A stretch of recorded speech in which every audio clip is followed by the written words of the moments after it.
There are days the world feels golden, where the sunlight shines on your soul, and every heartbeat echoes with belonging. In these moments, we forget what it's like to feel alone. But sometimes that feeling slips away. Not all at once, just slowly. Loneliness doesn't always shout. Sometimes it whispers, because we feel the need to fight it alone. It whispers in the quiet moments, in the spaces where connection used to love. It tells us we're forgotten, unseen, unworthy. That feeling is soul-eating. Over 49,000 people died by suicide in 2023. That's one death every 11 minutes. Suicide rates are increasing every year. Make the decision to stay, even if it's just for a little bit longer. Even in the silence, someone cares. Even in this heavy moment, there is hope for tomorrow. Hope isn't always a miracle. Sometimes it's a friend who texts, a stranger who smiles, a breath to remind you you're still here. And that in itself is enough to begin again. Through my 17 years of existence, I've always felt alone, like I had to do everything by myself. This year, I realized how grateful I should be I got put on this earth. Depression can be invisible, incapable to understand. It is the stillness that hurts, the emptiness that echoes louder than the loudest cry. You walk through the world, your face a mask of normalcy, while inside the storm rages. It's the silent scream that only you can hear, the endless echo of emptiness that no one notices.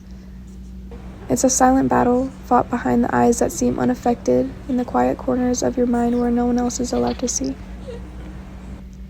On the outside, you're expected to show up, to function, to smile, and sometimes you do, because the world doesn't pause for your pain.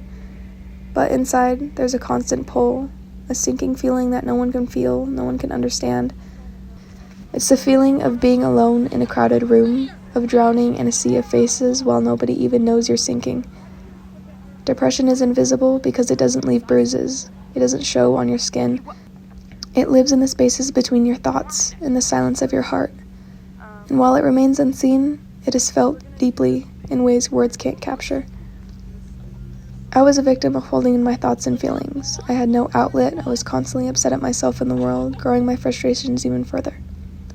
It's as if there's an unspoken rule that emotions should be tucked away, kept hidden from view, as if vulnerability is a weakness. So they swallow their pain, their fears, their sorrow, thinking that if they just kept it inside long enough, it'll go away. But it doesn't. Instead, it builds like a storm trapped in a jar, swirling, growing stronger, but never released. The more we hold, the more we sink, until the weight becomes a world. They hide behind smiles, behind busy days, behind the endless cycle of, I'm fine. Because to admit the truth, to admit the depth of what it's felt, is to expose a rawness they aren't sure the world is ready for. There's a fear that if they let it out, they'll become too much for others to handle. The National Institute of Mental Health says that an estimated 21 million adults in the United States experienced a major depressive episode in the past year. An estimated 3.7 million children aging from 12 to 17 experienced the same. You were never meant to carry this alone. There is no shame in pain, no weakness in asking for help. Healing is not a straight line. And sometimes the bravest thing we can do is admit we're not okay. Thank you for being here long enough to see this video. I hope you can learn to stay and start again. And as always, stay happy, stay sweet, and stay positive.